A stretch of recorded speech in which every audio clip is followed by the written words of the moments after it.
Então, o tema, explicando isso, que esse capítulo 34 reflete a luta que a igreja tem com o mundo. Mas eu esqueci de dizer uma coisa, né, porque eu vou fazer a aplicação, mas antes a gente tem que, para uma boa interpretação, a gente tem que entender qual é o cerne da questão aqui. Né? Deus, antes da fundação do mundo, planejou salvar os eleitos, os escritos no livro da vida, por meio do sacrifício, da morte, da ressurreição de seu Filho, certo? Só que, se houver, nesse capítulo, só que se Jacó, como estava todo mundo animadinho, Jacó estava animadinho, Jacó estava animado. Siquém também estava animado em se juntar com Jacó. Se o povo de Deus se junta com os cananitas, com os pagãos, né, o plano de Deus seria frustrado. Veja como é bonita essa história que a gente acha absurda. Esse capítulo é lindo, porque retrata o perigo que o povo de Deus sempre corre em se misturar com o mundo. Né? O mundo aqui é representado pelos siquemitas, a cidade de Siquém, o mundo, e o povo de Deus, Jacó. A proposta do mundo era fundir os dois povos, né? Aí vamos entender isso, que essa passagem é muito bonita, porque que é uma interpretação direta, viu? Não é uma aplicação, não é a aplicação, né? Porque o que é sermão expositivo? Eu já expliquei aqui o conceito de sermão expositivo. O sermão expositivo é a elaboração de um sermão com base em um texto antigo, cujos leitores, os primeiros beneficiados foram os leitores originais. Nós não somos os leitores iniciais, nem os leitores originais. Então, e como a Bíblia é atual, assim disse o apóstolo Paulo, não disse? Em Romanos 10 e 1 Coríntios 10, ele diz: tudo que foi escrito para o nosso ensino foi escrito. E também não podemos fazer uma aplicação direta em relação ao Messias, né? A promessa do Messias. Porque aqui era a tentativa de Satanás mundanizar Israel, né? E assim impedir o nascimento. Eu já fiz um sermão aqui há uns 499 anos atrás sobre isso, como Satanás, desde Gênesis até Apocalipse, desde Jesus até o nascimento de Jesus, até a morte, né? Porque como Deus disse, o descendente te esmagará a cabeça e você ferirá o calcanhar. Então a luta de Satanás foi impedir que o descendente da mulher nascesse e morresse, porque a cabeça da serpente foi esmagada quando Cristo disse: está consumado. Quando Jesus disse: está consumado, e inclinou a cabeça e morreu, ali a serpente teve a sua cabeça esmagada. E Satanás e a serpente lutou durante toda a história humana a impedir, até no Novo Testamento. Não foi em vão que Herodes mandou matar todas as crianças de 2 anos para baixo, não foi? Isso. Não foi à toa que o diabo entrou em Pedro para dissuadir Jesus de morrer. Entende? Então a gente não pode... essa história é aplicada, né, diretamente a Jacó e Siquém, né, à história. Mas só que ela nos cheira forte, um cheiro de mundo na igreja, né? Então vamos aplicar para isso. Esse é o fundamento da pregação de hoje. Porque o sermão expositivo, Nica, não é contar uma história bíblica. Eu não preciso contar a história, vocês vão ler em casa a história e vamos entender a história. Então, eu não estou aqui para contar a história, estou aqui para fazer um sermão expositivo, ou seja, aplicar um texto antigo a um povo moderno, certo? Um povo atual, para vocês saírem daqui edificados. É assim que uma igreja é edificada, quando pregamos expositivamente, tá certo? Então, o tema dessa mensagem é as armadilhas e peripécias do mundo para seduzir o povo de Deus, a igreja, né? Aí eu escrevi aqui: duas forças conspiram para macular a igreja de Cristo: a força do mundo e a força do ego. São duas forças que conspiram para manchar a noiva de Cristo. Lembra que a noiva de Cristo não pode ser manchada? A igreja é a noiva de Cristo. Pensemos nisso.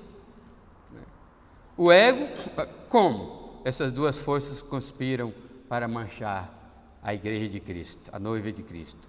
O ego deseja o que o mundo tem. Olha aqui a troca. O ego da igreja, né, deseja o que o mundo tem. E o mundo deseja o que o ego tem. Então, é uma troca. A igreja tem algo para oferecer, né, que o mundo se interessa. Não é a pureza do evangelho, não é nada disso, né?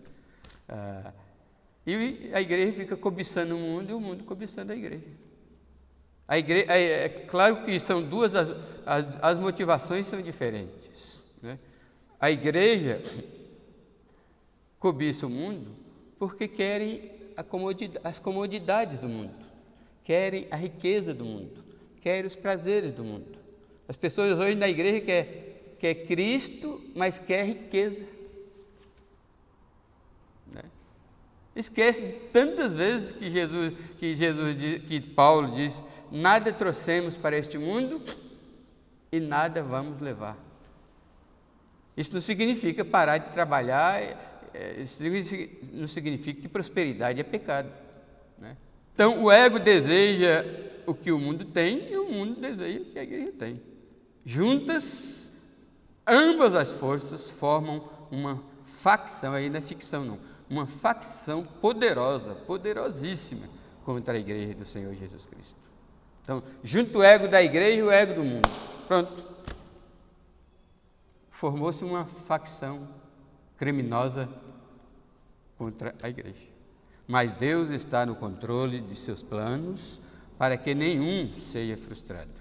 Jacó deveria ir para Betel, mas em ação momentaneamente rebelde, mais involuntária, às vezes a gente é rebelde sem querer, parou em Siquém.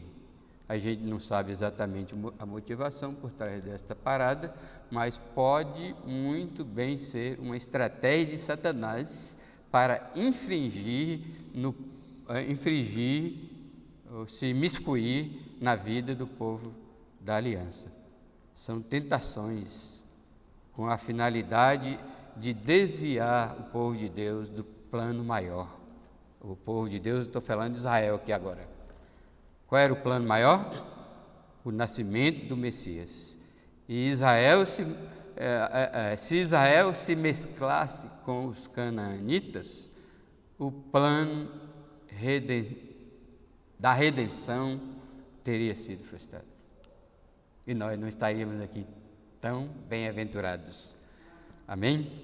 Os propósitos de Deus devem ser cumpridos, seja como for. Seja como for. Então, Eugênio, eu dou razão. Qualquer um que lê essa história acha absurda, né? Tanto de um lado como de outro. E dos dois filhos de Jacó, pior ainda, né? Mas olha, seja como for. Soa estranho? Soa. Mas Simeão e Levi estavam fazendo a vontade de Deus, para que não houvesse mistura com o povo. E daí em diante era para não haver nenhuma mistura com o povo. Jacó aprendeu a lição porque ele se tornou, esse incidente fez com que a família de Jacó se tornasse um povo odioso. Os cananitas odiaram Jacó, e agora já ninguém queria mais aliança com Jacó. Então, de uma vez por todas, foi erradicada essa tentação de fundir Jacó com o povo de outros da terra de Canaã.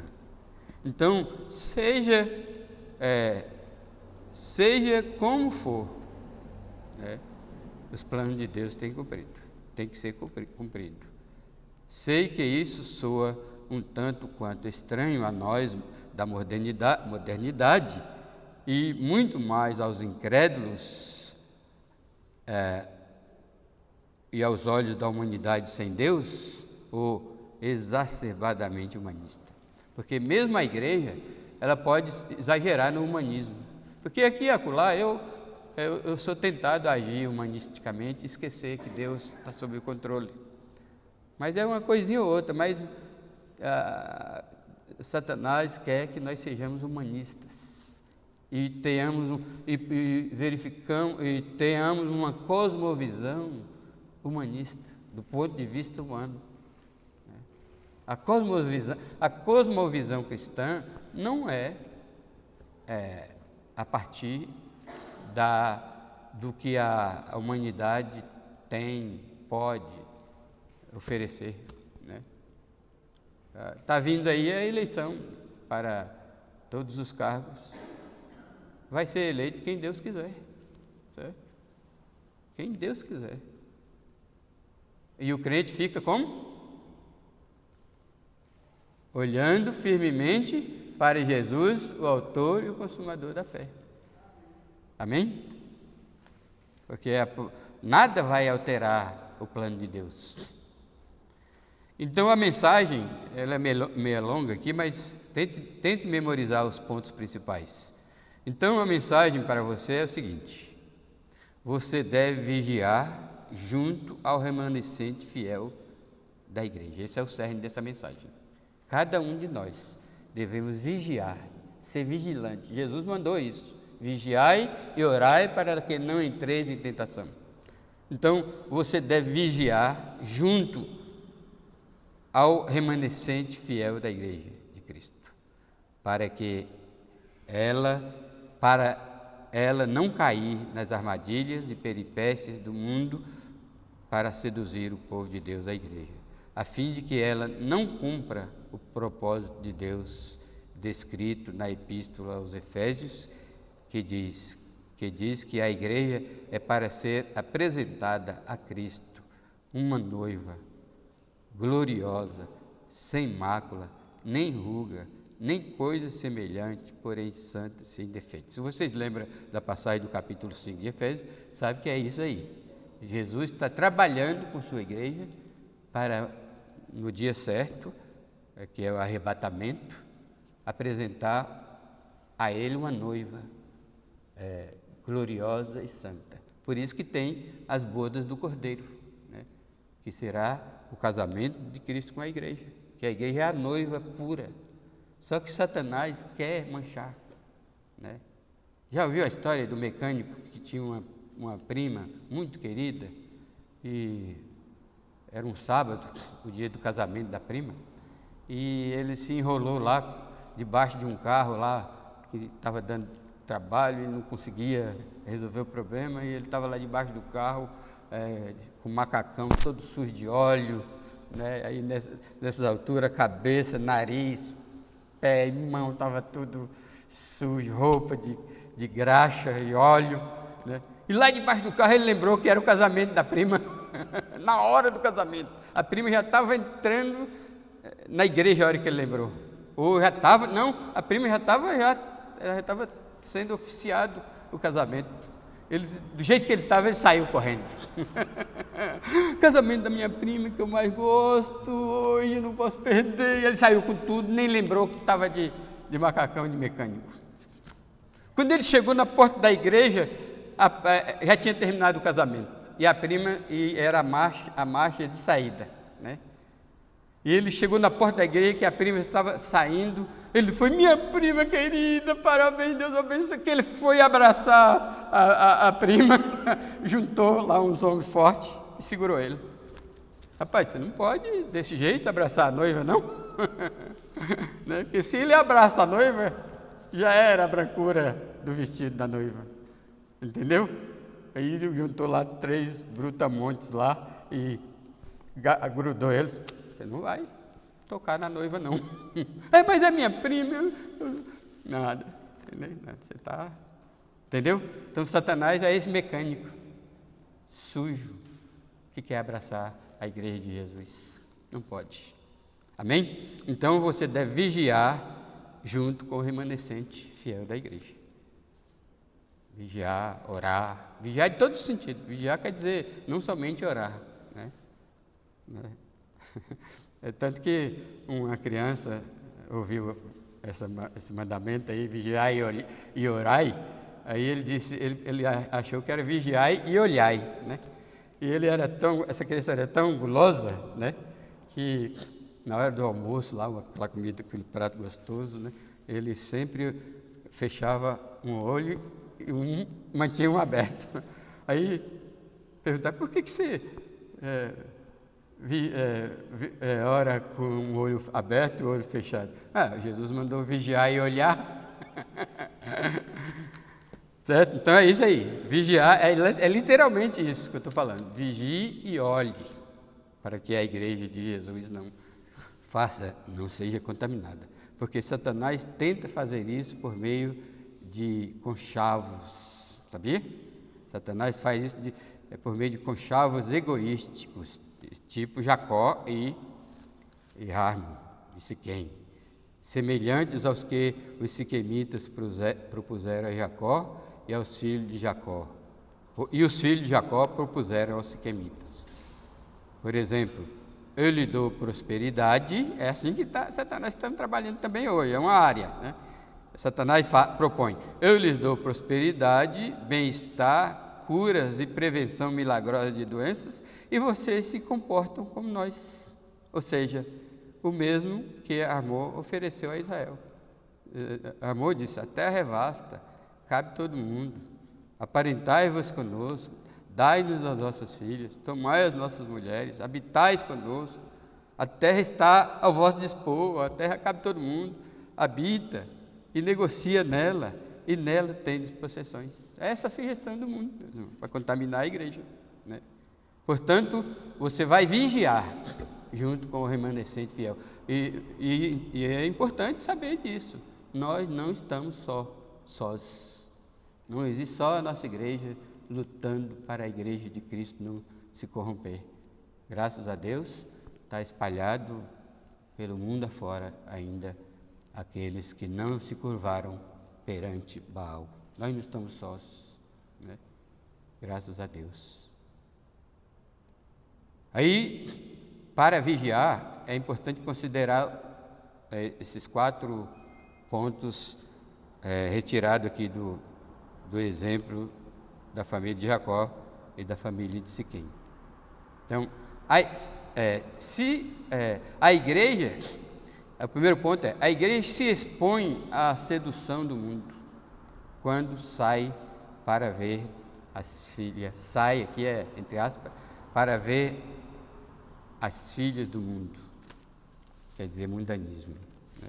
Então, Diná, não sei por que carga d'água, né? Sai para ver as filhas da cidade, certo? Aí acontece o que aconteceu, certo? O início da contaminação. Ela foi contaminada, né? Se ela fica restrita à sua casa, né? Se tivesse paciência, né? Certo? Esperar, né? Espera em Deus, né? Aí agiu magneticamente, ficou a devagar, né? Saiu sozinha, numa terra estranha, né? O mundo é uma terra estranha para nós, certo? Então tenha cuidado onde você vai neste mundo, tenha cuidado com quem você faz alianças, tenha cuidado com os passeios, falando literalmente. O crente não deve ir em qualquer lugar, porque está correndo risco. Né? Ore muito a Deus. Né? Dizem que 2 moças se converteram. Aí, passado dias da sua conversão, dias não sei quantos anos, mas ela era ainda nova convertida, recebeu um convite escrito para uma balada, certo? Elas receberam o convite educadamente, voltaram para casa e as duas analisaram e escreveram atrás do convite: sinto muito, mas não podemos ir porque descobrimos que estamos mortas. Que ela leu lá em Romanos, né, que o crente está morto para o mundo e para o pecado, certo? Simplesmente as duas voltaram lá e devolveram o convite para a amiga. Nós estamos mortos para o mundo.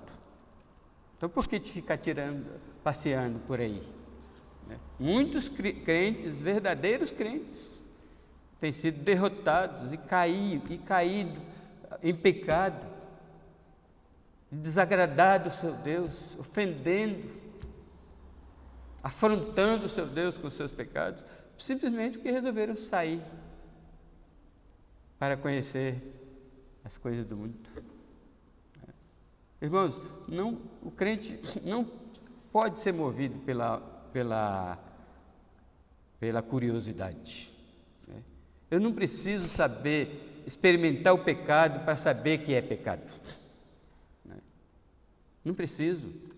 Se você quer aprofundar um pouquinho no perigo do pecado, mas faça isso à distância, por leitura, por observação, ou entrevista. Né? Mas olha, eu vou pecar para ver se eu vou fazer isso para ver se isso é pecado. Não pode. Né?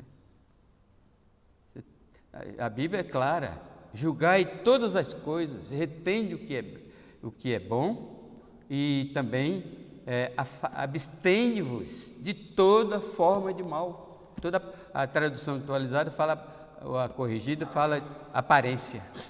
Né? Quer seja uma palavra ou outra, não olhei o grego, mas de uma forma ou de outra significa aquilo que sugere perigo. Né? Então o mundo, todo lugar do mundo que nós passamos tem uma caveira. Já viu quando numa caixa de alta tensão não tem uma caveira? Né? Está dizendo ali, ó, que é perigoso, que é fio de alta tensão. Então, onde nós vamos tem uma caveira lá, olha, tem um alerta lá para nós: cuidado, alguém já morreu. Né? Um pastor influente no Brasil, Batista, saiu para ver as filhas dos homens da cidade, caiu em adultério. Pronto, perdeu tudo. Perdeu a honra, perdeu o ministério. Um pastor que cai em adultério não pode ser mais. O pastor caiu. Ninguém nunca mais ouviu falar. Aí outro dia, não sei, eu fiquei sabendo, não sei como foi, disse que alguém passeando lá no Rio Grande do Sul, viu ele numa oficina mecânica, trabalhando na oficina mecânica. Nada contra trabalhar na oficina mecânica, mas para quem era um servo de Deus, influente, teólogo, né? Teólogo refinado, né? Servindo a Deus, voltar para estar trabalhando na oficina mecânica, nada contra, todo trabalho é honroso, né? Mas onde ele foi desqualificado. Ele é uma dessas caveiras que alertam o povo. Né? Então, um crente não pode passear no mundo, tá certo? Eu não vou ler o texto todo, né? Mas é esse aqui que está escrito. Segundo ponto, a igreja se expõe à sedução do mundo quando negocia o evangelho com o mundo, certo? Então, o que aconteceu? Jacó ficou sabendo, ficou quietinho, esperou os filhos chegar do campo, e os filhos começaram a negociar com Siquém e com Hamor. Eu te dou isso, você me dá aquilo, tarará, tarará, você se circunda, como se... porque os filhos de Jacó, a circuncisão, ela não é apenas física. A circuncisão é espiritual também. A circuncisão é um ato físico tipológica, inclusive é tipológica de um ato espiritual. Certo? O ato espiritual é o antítipo e a circuncisão um tipo. Está certo que a circuncisão foi dada por causa da saúde da mulher, né? Os judeus, ainda hoje, que praticam, as mulheres não têm câncer de útero, né, por causa da circuncisão, né? Mas ela tem cunho espiritual. O próprio Paulo usa lá em Romanos, ou é Gálatas, né, que ele compara o novo nascimento, né, a regeneração com a circuncisão. Mas os filhos de Jacó viu a circuncisão apenas como um ato físico e fez a troca com o povo da terra, né? Então, a igreja se expõe à sedução do mundo quando ela negocia o evangelho com o mundo. E o evangelho é inegociável, né? Assim cantava Paulo César, lembra? O evangelho é quem desvenda. Aí ele canta: o evangelho é quem desvenda nossos olhos e desamar todo nó que já se fez. Porém ninguém será liberto sem me arrependido aos pés de Cristo, Rei dos Reis. Eu sei que tem uma parte que fala que o evangelho é inegociável. Eu sinto verdadeiro espanto no meu coração ao contemplar que o evangelho já mudou. Quem antes era servo, agora acha-se Senhor e diz para Deus como ele tem que ser. Mas o verdadeiro evangelho exalta a Deus. Ele é tão claro como a água que eu bebi. Fiquei emocionado e a voz embargou. É isso aí, o evangelho não se negocia a sua essência e poder. Se camuflado, a excelência perderá. O evangelho é quem desvenda os nossos olhos. Quer dizer, o evangelho é o plano de Deus, claro, é o poder de Deus, mas o pecador tem que clamar, né?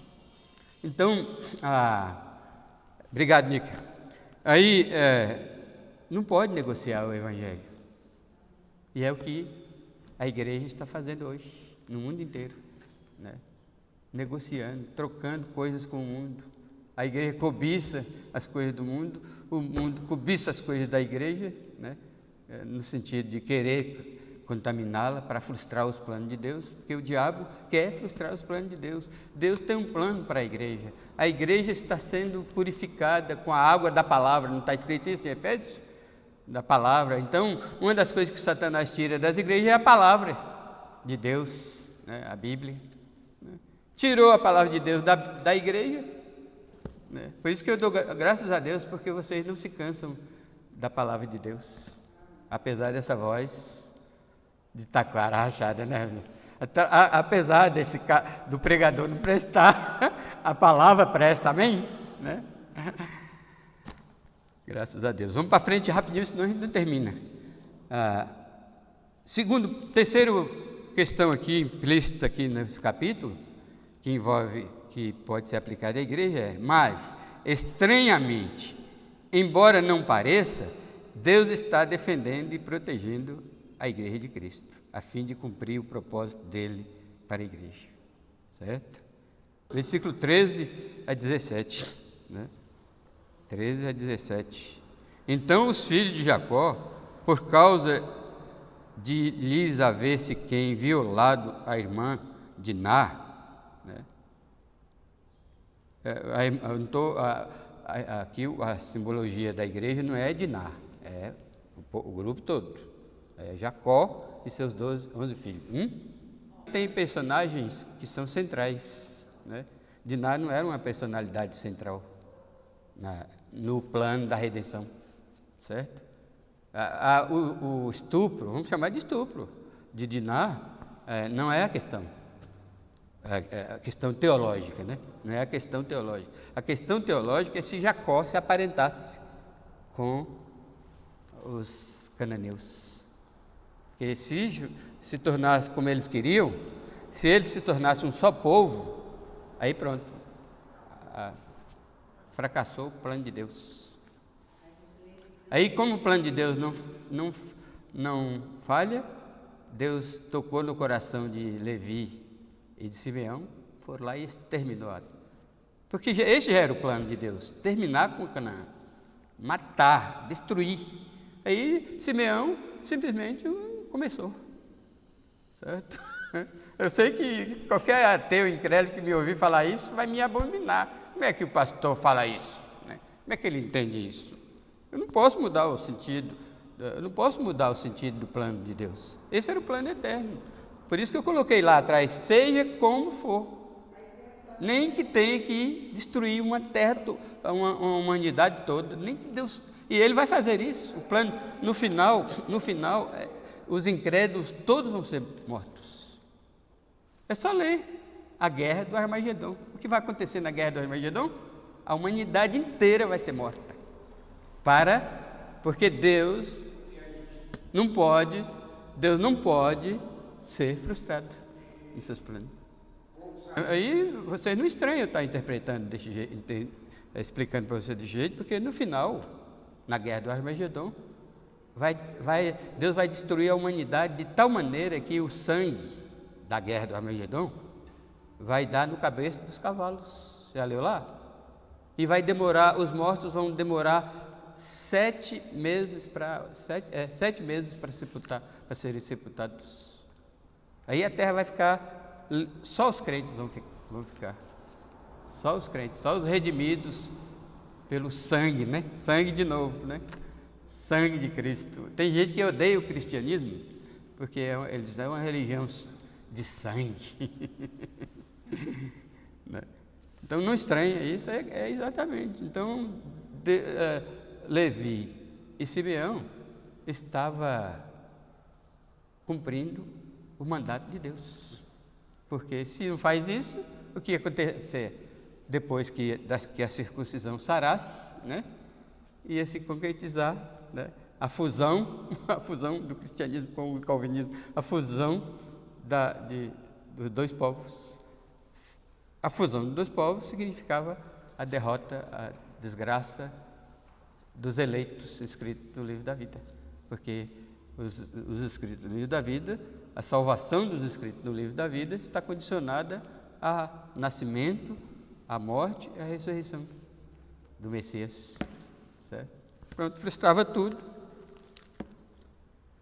E nós seríamos miseráveis. Mas o plano de Deus não. Isso é importante para a gente confiar. Isso aqui leva vocês a confiar em Deus, meus irmãos. Nas horas das crises. Nas horas das crises, não chute o balde. Confie em Deus. Né? Descanse.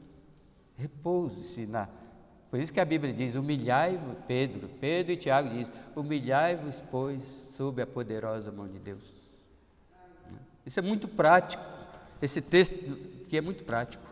Vamos para frente? Terceiro lugar, mais estranhamente, embora não pareça, Deus está defendendo e protegendo a igreja, a fim de cumprir o seu plano. Aqui, versículo 13. Então os filhos de Jacó, por causa de lhes haver Siquém violado a irmã Diná, responderam com dolo a Siquém e ao seu pai Hamor e lhes disseram. É claro que eles responderam com dolo. Aí a parte é aí que, viu, Fernando? É aí que os arminianos não entendem que a soberania de Deus não desconsidera a responsabilidade humana. Né? Os filhos de Jacó agiram com dolo. propôs a circuncisão, porque ele sabia que na hora que, antes do terceiro dia, os homens iam enfraquecer e eles iam chegar lá. O plano já estava todo arquitetado na cabeça dos filhos de Jacó. Aí nós chegaremos lá e matamos todo mundo, porque ninguém vai poder lutar gemendo de dor, né? Então, por isso que ele agiu com dolo e fez essa proposta dolosa, né, ao povo, a Armor. Armor não sabia de nada, caiu na armadilha. Mas também, Armor também do lado de cá tinha também dolo, estava agindo com dolo. Como nós já lemos aqui, a expectativa de Armor é ou juntar com eles, o gado, todas as suas riquezas serão nossas também, né? E ele não falou isso, apenas, é claro que isso ele convenceu os homens da cidade a circuncidar, mas era isso, a boca fala o que está cheio o coração, ainda lá no Gênesis, né? Então o plano de Armor e Siquém era lucro. O ser humano nunca fez nada sem ter a visão do lucro, como diz o provérbio. O homem não olha, ninguém olha à toa, né? É claro que nós somos exortados a não ficar visando lucro em tudo, né? E quando nós visamos lucro em tudo, aí é que nós temos lucro, né? Porque o que é lucro para nós? A vida eterna, né? Tá certo? A salvação. Por isso que a teologia, a soteriologia pura, não exorta os pecadores a vir a Cristo para ser salvo. Sabia que o convite do Evangelho não é vir a Cristo para ser salvo? O convite do Evangelho é: vem a Cristo, porque os seus pecados precisam ser resolvidos, porque os seus pecados estão ofendendo Deus vivo, Deus santo. Essa é a motivação para a gente convidar os pecadores. Resolver os seus problemas de pecados, porque os seus pecados estão afrontando Deus. Salvação é o segundo plano, é uma consequência, né? Porque os pregadores hoje faz pregação oferecendo coisas. Não se oferece, pregador nenhum está autorizado a prometer nada a ninguém, né? E nem incentivar, até as coisas que são prometidas por Deus, a gente tem que ir com cautela, até as coisas. A gente sabe que quem é salvo vai ser abençoado, porque ele se torna filho de Deus, ele vai ser cuidado como um filho de Deus, nada vai faltar, o justo não vai mendigar o pão, certo? Não vai faltar nada para ele, ele vai ser protegido até chegar no céu. Mas não é por aí que nós começamos a pregar. Uma pregação evangelística pura é: você deve vir a Cristo, porque os seus pecados estão ofendendo a Deus. Se você continuar assim, vai acontecer, ou está acontecendo duas coisas. Você não glorifica a Deus, porque você foi criado para glorificar a Deus. Você não está glorificando a Deus longe de Cristo.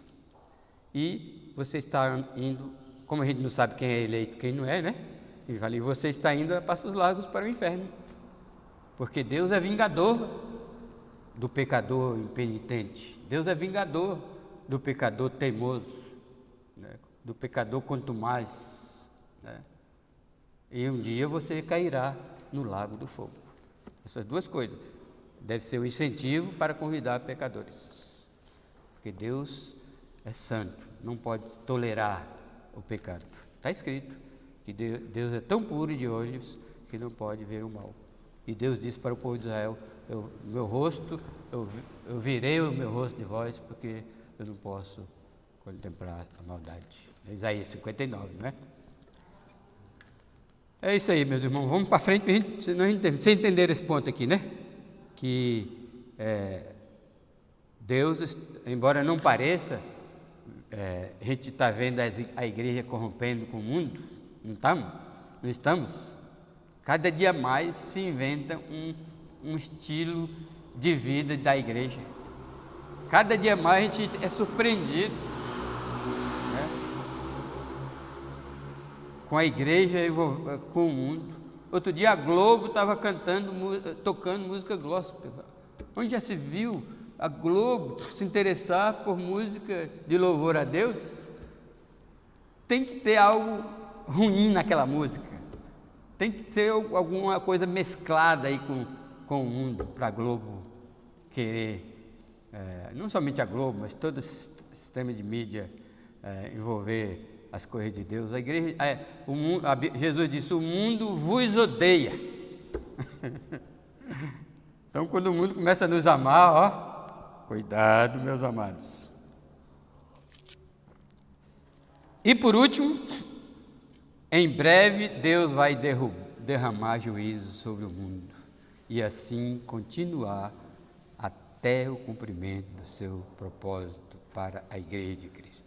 Qual é o primeiro juízo que Deus vai derramar sobre o mundo? Aí é a história do 25 até o 31. Simeão, Levi, estava cumprindo o mandato de Deus, fazendo a vontade de Deus, de modo que a igreja, a família de Jacó não se contaminasse com a família de Armor. E se a moda pegasse, aí Israel não ia juntar somente com a família de Armor, ia se juntar com os filisteus, com os amorreus, com os fariseus e com os cananitas todos, que era todo do diabo. Foi por isso que Deus mandou matar tudo. É claro que os filhos de Israel, aí é lá para Josué, né? Josué e Juízes. Os filhos de Israel não pouparam, ou não obedeceram a Deus e deixou alguns cananitas viver, que foi a desgraça de Israel. Porque de repente, como ele deixou alguns cananitas viver, aí começou a juntar-se de novo. Porém, Deus reservou, né, o seu Israel, da família de Jacó, Deus reservou e conservou intacta o povo de Israel para que nascesse o Filho de Deus. Tá certo? Isso é história longa lá para Josué. Está lá, não? Ixi, está longe de Gênesis. Então, em breve, Deus vai derramar juízo sobre a humanidade, assim como Levi e Simeão executaram o plano de Deus para manter a família de Jacó. Aí Deus falou: agora você está pronto para obedecer? Agora vai para Betel. Aí agora Jacó, com medo, só que um pouquinho de medo, né? Mas agora Deus estava protegendo, e aqui diz, por aqui, né? Que diz que Deus, embora Jacó ficasse com medo pelo que Simeão e Levi fez, o povo cananita ia se juntar a todas as cidades e destruir Jacó. Jacó estava com medo, mas Deus fez o contrário. Deus fez um milagre. Colocou no coração de todos os cananitas o pavor do povo de Israel. Eles ficaram com medo, né? Deus protegeu, né? Então, a mesma coisa se aplica hoje. Deus está protegendo a sua igreja e sabia que o mundo tem medo da igreja, né? A igreja de Jesus só não foi solapada, engolfada pelo mundo, porque Deus colocou certo temor, medo no mundo da igreja, mas da igreja que prega, que vive, tanto da parte pastoral como da parte do povo que vive a palavra, que ama a palavra de Deus. O mundo tem medo de você, se você for fiel, zeloso de obedecer e viver a palavra de Deus. Agora, se você anda aí dando mau testemunho, certo? Falando de tô na graça, que virou uma gíria hoje, né? Tô na graça. E aí, irmão? Tô na graça. Aí, tá na graça, né? Na graça, com o erro doutrinário, com a falsa doutrina, com o mundanismo, né? E fica dizendo que está na graça. Nada disso, né? Deus é zeloso, Deus é ciumento do seu povo, diz Tiago. Deus não reparte a sua igreja, não compartilha a sua igreja com o mundo, ele tem ciúme e ele então protege, né? Mas voltando para a igreja, qual é o próximo julgamento Como é que Deus vai julgar o mundo, derramando juízos sobre o mundo para preservar e dar continuidade com o seu plano, o plano que ele tem para a igreja? Qual é? O arrebatamento. Quando acontecer o arrebatamento, vai ser um tremendo juízo sobre o povo, sobre o mundo. O arrebatamento não é só uma bênção para a igreja, é uma maldição para o mundo. O mundo vai ficar sem seus melhores religiosos. Olha aí como é que juízo terrível. Porque o que sustenta e preserva o mundo são os bons religiosos. O mundo vai ficar sem os seus melhores religiosos, vai ficar só com a ralé dos religiosos aí. O mundo vai perder seus melhores cidadãos, porque nós que somos cidadãos dos céus, nos comportamos aqui no mundo como cidadão do céu, e isso é benefício para o mundo. Dizem que Getúlio Vargas, a Igreja Católica dominava no tempo de Getúlio Vargas. Eu não sei se é verdade isso, mas já li isso aí. A Igreja Católica pediu a Getúlio Vargas para acabar com a Igreja dos crentes. Antigamente era um respeito tremendo, era chamada a Igreja dos Crentes. Não tinha esse negócio de evangélico, não. Aí Getúlio Vargas pediu para um tempo para estudar, para pensar, depois voltou e disse: não posso destruir esse povo que paga imposto direitinho, porque crente não sonega imposto. Não vou. Foi assim. Além disso, ele disse: eu verifiquei a cadeia penitenciária e não tinha nenhum crente. Diz que Getúlio Vargas fez isso. Não sei se é fundamento. Qualquer hora eu vou pesquisar de novo. Eu verifiquei a penitenciária, as cadeias não tem um crente. Aí ele disse: como é que eu vou eliminar com o povo que está me ajudando? Ajudando a sociedade, que o crente está aqui na terra como luz do mundo, sal da terra e muitas outras coisas mais. Esse mundo só tem sabor, meus irmãos, só ainda dá para viver por causa dos crentes. Você não vê por que Satanás quer envolver a igreja com o mundo? Aí quando a igreja foi arrebatada, isso era um tremendo juízo. Ele vai perder os seus melhores religiosos, seus melhores cidadãos, seus melhores profissionais, porque o crente verdadeiro é um profissional de mão cheia. Ele não faz serviço de meia boca.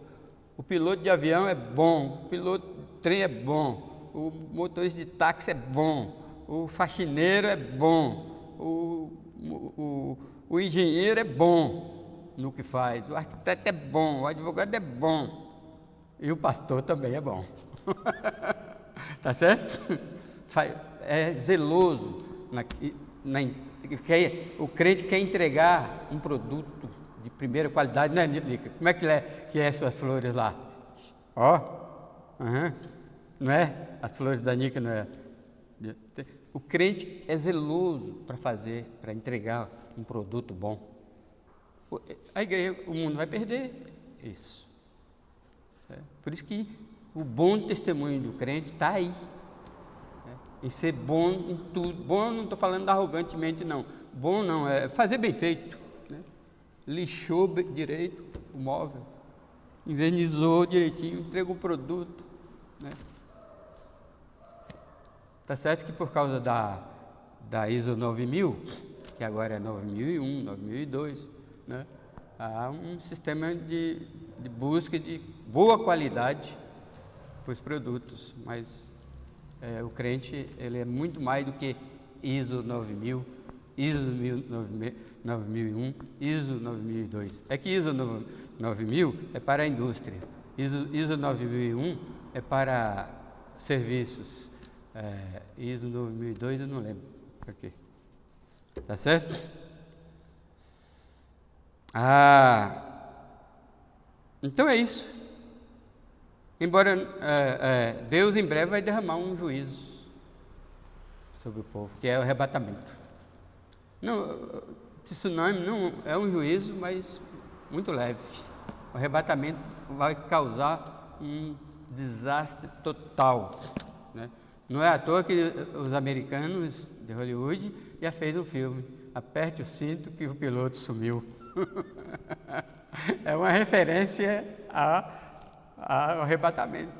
E eu ouvi dizer, não sei se é verdade, que já tem empresa de transporte aéreo que não contrata crente. Porque o dia do arrebatamento o piloto vai sumir e o avião vai ficar à deriva. Não sei se é verdade, mas pode ser. Então, irmãos, concluindo aqui, a igreja moderna está muito envolvida com o mundo. Estou falando a verdade ou não? Hein, Fernando? Hein, Eugênio? Hein, irmã Rosa? Hein, irmã Milza? A igreja moderna está muito envolvida com o mundo. Por isso, saindo da condição planejada por Deus como de Nar, em busca de condições estranhas encontradas no mundo.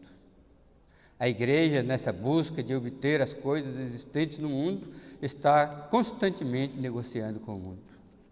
Mas a nossa confiança e esperança é que Jesus prometeu continuar edificando a sua igreja. Lembra que Jesus disse: edificarei a minha igreja e as portas do inferno não prevalecerão contra ela?